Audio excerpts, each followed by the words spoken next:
We cannot delay because this is an emergency. Emergent. Yung stent na yan, delikado yan. Pwede yan gumalaw-galaw sa ugat. Kahit natanggal na po yung bara ninyo, hindi yan assurance na hindi kayo tutubuan ng bara sa ibang Sa ugat. ibang lugar. The faster na maisagawa yung procedure, the faster na matanggal yung bara, the more likely na gumaling at mas mabilis ang recovery ng pasyente. Pwede bang gamot na lang versus angioplasty? Hindi ba sapat na yun?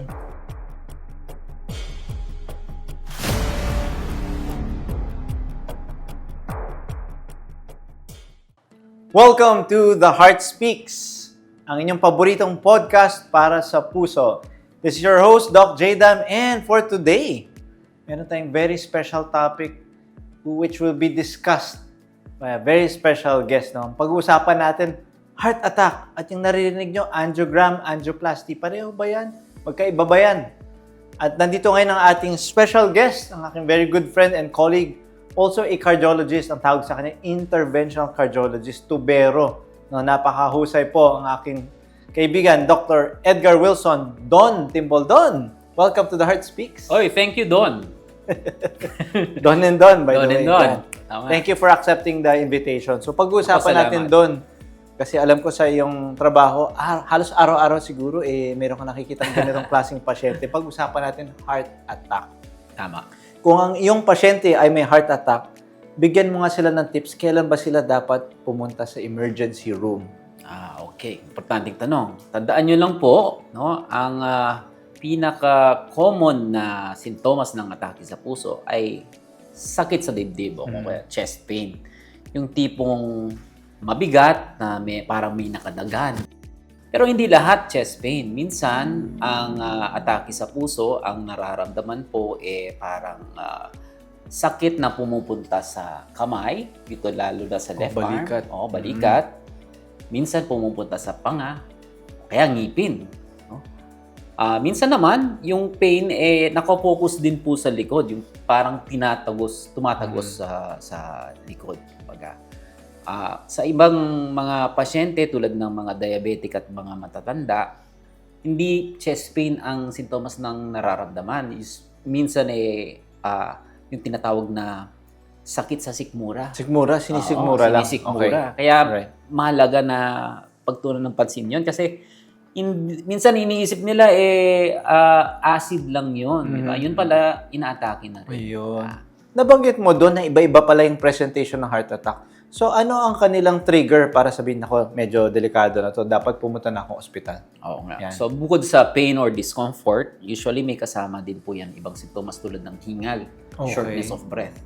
Yung dati, malakas, kaya mong maglakad ng malayo, ito, parang nagsasalita ka lang and nakakaranas na po kayo ng hingal. Warning sign po yan. Okay. Okay, pangalawa, yung pinapawisan ng malamig o kaya nalalamig yung mga kamay. Pagkawalan ng malay, nasusuka, naduduwal, or minsan nanglalambot lang. Yun yung mga warning signs na kailangan bigyan ng importansya. So, ngayong nakarating na sa emergency room ang pasyente mo, bigyan natin sila ng idea, ano ang most likely gagawin ng doktor sa kanila? Okay, so important. Usually, ang gagawin po sa kanila is, una-una yung tinatawag na ECG na kung tawagin. Ang ECG ay isang test na hindi naman invasive. Yan ay kakabitan lang po ng mga electrodes sa kamay at sa dibdib. Makikita po doon yung rhythm ng puso, yung bilis ng puso. At pinaka-importante, may mga ebidensya po sa ECG kung meron po kayong taglay na bara o wala. At sinasabi mo, kailangan maagap, gawin ito agad. Agad-agad. Tama. Pagdating sa ER, magagawa ito usually in 5 to 10 minutes. Okay, Mabilis yan. alright. Sige, so nagawa na natin ang ECG check. Ano pa ang next na gagawin ng doktor? Mga blood test, Blood importante.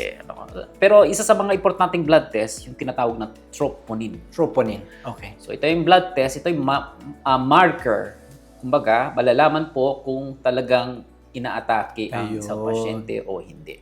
Okay. Ngayon, kapag nakita ng doktor na mukhang inaatake na po kayo, mag-activate na tayo na kung tawagin ay cath lab. Okay. Okay. Ito po ay parang protocol ng ospital kung saan magtatawag na po kami ng mga staff at team. Kasama doon yung mga nurse, yung radtech, at Siyempre, yung doktor, naggagawa na kung tawagin ay angiogram o angioplasty. So, napag-usapan natin na sa ER, may mga test, ECG, blood test, tapos cath lab. Okay. Nabanggit mo yung angiogram at angioplasty. Baka malito yung ating mga pasyente. Pareho ba yan? Interchangeable or magkaibang concept yan? Okay. So, explain ko lang ng mabilis, no? Unang-una, ang angiogram ay hindi po operasyon. Okay. So, wala pong hiwa, walang sugat, hindi bubuksan yung dibdib. Ang paraan po noon, tusok lang sa kamay, pangkaraniwan, minsan sa singit. Okay? Pero, most of the time, tusok po sa kamay, parang naswero lang. Okay. May ipapasok po tayong mahabang gadget sa loob ng ugat dito sa kamay, saka makikita yung mga ugat ng pasyente sa computer. Alright. Okay. Doon, malalaman natin, unang-una, kung may bara nga o wala. Okay. Pangalawa, kung may bara man, gano'ng kasikip yung bara. Okay. So, hindi lahat ng bara, ganun kasikip o kalala. Malalaman natin yung severity. Pangatlo, kung iilan yung bara. At apat, kung saan sila located. Ayun. So, maraming information ang makukuha natin dito sa angiogram. Mabilis lang po ito. Magagawa po ito within around 10-15 minutes. 10 to 15 minutes 10 lang. to 15 minutes. Almost painless and hindi usually namin pinapatulog. Local anesthesia lang po ito. Ayun. So, linawin lang natin sa ating mga loyal listeners, ang angiogram ay hindi surgery. Kayang gawin in 10 to 15 minutes. Bibigyan tayo ng tinatawag na mapa para malaman kung may bara, nasaan, gaano katindi, no? At kung kailangan galawin. Okay, now let's talk about angioplasty. Ano naman ang angioplasty doon? Okay. Pagkatapos po ng angiogram, pag nalaman na po natin yung sitwasyon ng mga ugat nyo sa puso, dalawa ang pwede mangyari. Okay. Kung may bara, pagpo-proceed na po tayo sa angioplasty. So, ang angioplasty, ganito din. So, dito pa rin po sa kamay ang padaan, may additional step lang po. Kung meron po kong bara ang puso, ang ginagawa po ng doktor, susundutin yung bara, Susundutin susundutin ang bara. Oo. At saka magpapalobo ng tinatawag na balloon. Ang balloon na Okay. ito ay specially designed sa loob ng ugat. Ayun. So, i-inflate ito nang sa ganun matanggal yung bara. Okay. At pangatlo, mag-iiwan ng stent na kung tawagin. Okay. Ang stent ay isang special na device sa loob ng ugat na ilalagay nang sa ganun yung ugat ay hindi magsara muli. Ayun. Kumbaga, in simple terms, para kang nagtawag ng tubero, no? May barado doon sa iyong pipes. Pinasukan mo ng karayom, tapos nilagyan mo ng balloon at nilagyan mo ng hamba, stent, para dumaloy na mabuti. Sakto. Ayan, okay. Ngayon, pag-usapan natin kasi, syempre, hindi naman lahat madaling ma-convince. Paano mo i-explain sa pasyente na actually kailangan talaga yung angiogram, angioplasty? Okay. Isang taong may heart attack. Yan. Okay. Ganito po yan, no? Kailangan niyo po maintindihan ang puso ay traidor. Okay? So, hindi lahat ng pagkakataon na nakikita mo yung pasyente ay maayos, malakas. Ito po yung mga biglang mawawalan ng malay. Yun pala, tumigil na po pala yung puso. Okay. Dahil nga, ang baterya ng katawan ay ang puso natin. So kapag sinabing angiogram, angioplasty dahil sa atake, ito po ay emergency. Okay? Ginagawa po namin ito kahit madaling araw, kahit holiday, kahit linggo. Okay, bakit? Kasi bawat oras at minutong lumipas, lumalaki po yung atake at nagkakaroon ng mas maraming komplikasyon. So basically, the faster na maisagawa yung procedure, the faster na matanggal yung bara, the more likely na gumaling at mas mabilis ang recovery ng pasyente. Ayun. Nabanggit mo, napaka-importante doon, we cannot delay. Yes. Because this is an emergency. Emergency. For those people who really are eligible na for that. Okay, ngayon, ito, gawin naman natin doon para mas exciting, myth or truth. Okay, ito yung first myth or truth doon. Kapag nilagyan ka na ng stent, cured ka na forever, magaling na ako. Okay. Myth or truth? Myth or truth? Myth. Bakit? Alam naman nating walang forever. Walang forever.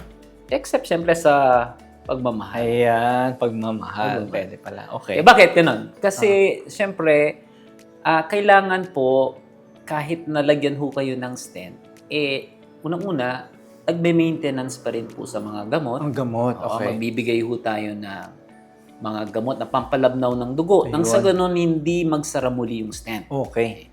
Pangalawa, kahit natanggal na po yung bara ninyo, hindi yan assurance na hindi kayo tutubuan ng bara sa ibang Sa ugat ibang lugar. in the Correct. future. Okay. So, kasama na po sa mga i-reseta ng doktor ay mga gamot para ma-prevent po ang recurrence o kaya bagong atake. Which is why, mahalaga po kahit na angioplasty na, nagme-maintenance at nagpa-follow up sa inyo. Ayun, papatingin pa rin. Very good. Next question.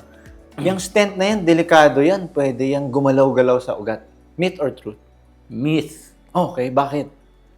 Kasi, ang stent po ay pirme na po. Pag naikabit na po yan sa ugat, nakakapit na po yan sa ugat. So, hindi yan umaalog-alog. Okay. Hindi rin po, walang epekto ang pag-exercise, pagtatalon-talon, pagbaling-baling sa kama. Hindi Ayan. po siya makaka-apekto sa paggalaw ng stent. Very good. Since nabanggit mo yung exercise doon, so kung tanungin ng pasyente, Dok, ang ganda ng angioplasty mo, pwede na ba akong bumalik sa aking usual gym or exercise? Anong sagot natin? Okay, unang-una, magdedepende yan sa severity Okay. ng atake. Pangalawa, kung gaano kabilis nagawa yung angioplasty. Okay. Kapag mabilis nagawa yung angioplasty, mas mabilis ka makakauwi, mas mabilis po kayo makakabalik sa dati nyong activity at exercise. Okay? Pag naman matagal, siyempre kapag ang atake po ay malaki o kaya may delay, ang recovery ay hindi ganun ka bilis din. Mabilis, okay. So dito po pumapasok yung tinatawag na cardiac rehab. So kumbaga, hindi agad-agad po dapat ibalik yung heavy or strenuous exercise. Meron pong team at rehab doctor na maaari nating tawagan upang matulungan tayo sa pagbalik sa activities at saka sa dating exercise routine natin. Ayan. Maganda yung binanggit ni Dr. Don, yung cardiac rehab. Basically, return to work, return to play. Yan, okay. Ngayon, ito ay very important question. May mga ibang pasyente sabihin, Dok, pwede bang gamot na lang versus angioplasty? Hindi ba sapat na yun? Okay, very good question. Bakit? Magdedepende po sa klase ng atake Okay. at sa klase ng bara. Okay? Unang-una, hindi lahat naman ng bara ay kailangan ma-angioplasty o kailangan tanggalin. Minsan, pag mild pa lang ang mga bara, makukuha pa sa gamot. Ayun, okay. Kaya lang, kapag nakita po natin na ang bara ninyo pasara na o kaya sarado na, sa totoo lang walang magic na gamot na matatanggal yung bara. Kaya po kailangan pa rin natin tignan sa pamamagitan ng angiogram at angioplasty. Ang bottom line is makinig po tayo sa abiso ng doktor Ayan. pagdating dito. Alright, great. May mga pasyente tayong makulit pa rin. Sabihin, Dok, pwede bang itigil ko na yung mga gamot ko? Nandiyan na yung stent natin. Anong sagot? Myth or truth, pwede nang itigil ang gamot? Hindi pwedeng itigil yung gamot. Hindi pwede. Definitely. Okay. May mga gamot na kailangan po nandyan lifetime. Bakit? Kasi pag na-atake na po kayo sa puso, malaki ang chance na maulit. Na yan. maulit. Kung walang gamot. Okay. Pangalawa, kung may stent na po kayo sa loob ng puso, sa ugat, no, pwede magbara yan kung walang gamot. Parang sasakyan, no? Kung mine-maintain mo yung sasakyan mo, tatagal yan ng ilang taon. Okay? Unlike yung sasakyan na walang maintenance, no? Titirik yan. Hindi nang titirik. Kailangan mo ng palitan Na mahal. EV. Magastos yan. Oo. So, since pinag-usapan natin yung forever kanina, ito bang stent, pwedeng panghabang buhay yan o kailangan ba yan palitan? Okay. Pagkaraniwan, ang mga stent ngayon ay high-tech na. Kumbaga. Okay. May mga gamot po yung mga stent para mapigilan yung kumbaga pagbaram. Okay. Okay. Nga lang, okay, kailangan pa rin po ng maintenance na gamot para hindi po magbara ang mga stent na to. Kasi pag nagbara, pwedeng... Pagbara, Babalik tayo. Babalik na naman tayo. Ayun. Okay? Pero sa totoo lang, marami naman po kaming naging pasyente na 10 to 15 years na Okay pa rin. angioplasty. Okay pa rin. No? Mm. Maabot na nga ng 80s, 90s na Wow. angioplasty. Basta alaga at may maintenance. Okay. Ngayon, syempre, pinag-usapan natin mga pasyenteng Pilipino at alam natin, pasok dyan ang PhilHealth. Ang tanong, Doc, magagamit ko ba yung PhilHealth para sa angiogram or angioplasty? Okay, very important. Bakit? Dahil nga itong procedure na ito ay life-saving. No? Kaya lang, magdedepende din po yan sa ospital. Kaya it would be best na pagdating sa mga ganito, itanong po natin sa ospital at sa doktor mismo. Ayun, very good. And that's very good news for patients na hindi masyadong may kaya, no? Correct. Makakatulong. Okay, ang ganda ng pinag-usapan natin ngayon with Dr. Don Timbol, isang interventional cardiologist and of course part of the Heart Specialist Clinic and Diagnostic Center. So Don, out of all the things we've talked about, pwede mo ba silang bigyan ng one final takeaway na maalala, yung podcast ni Dr. Don Timbol, ito yung natatandaan ko. Yan, bigyan mo naman sila ng final message mo. Kapag ang puso nawalan ng dugo, bawat minuto mahalaga. Ay, wow. Okay. Pag nawalan ng dugo, bawat minuto ay mahalaga. Mahalaga. Napakaganda. Napakaganda. Okay. Makata. Mahata. So, for the final recap for this podcast on heart attack and angioplasty, no? Don, pinag-usapan natin yung mga information na kailangan ng mga pasyente para mas tumagal ang buhay nila. And you know, in this day of social age and digital media, people are listening to a lot of stuff. Fake news with their neighbor, no? Maybe it's better you listen to your doctor. Because when the heart speaks, we listen.